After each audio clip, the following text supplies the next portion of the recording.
The mission noted that, despite the much-needed reforms from the Electoral Act of 2022, the elections still fell well short of Nigerians' legitimate and reasonable expectations. Voters' trust in the process has been shaken by INEC's lack of transparency. There were numerous missed opportunities to explain the cause and extent of Election Day challenges. The combined effect of these problems disenfranchised Nigerian voters in many parts of the country, although the scope and scale are currently unknown. And while elections are a vital part of the process, it's the work that will happen next that truly determines the future success of this democracy.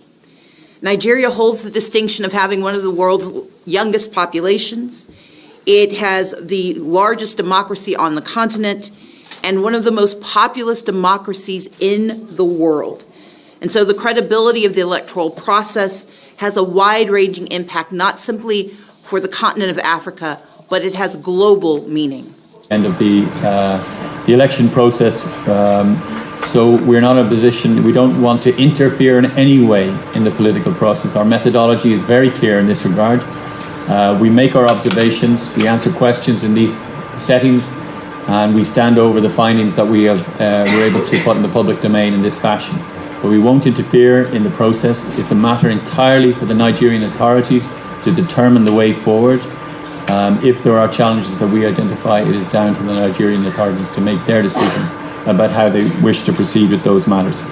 I want to thank you for your cooperation, for other civil society organisations that, as I mentioned in my opening remarks, provided us with a very warm welcome and with clear information which helped us to form the assessment that we're sharing with you today. Noted that expectations as the way the technology would transform the transparency of the election, those expectations were not met in a significant number of cases.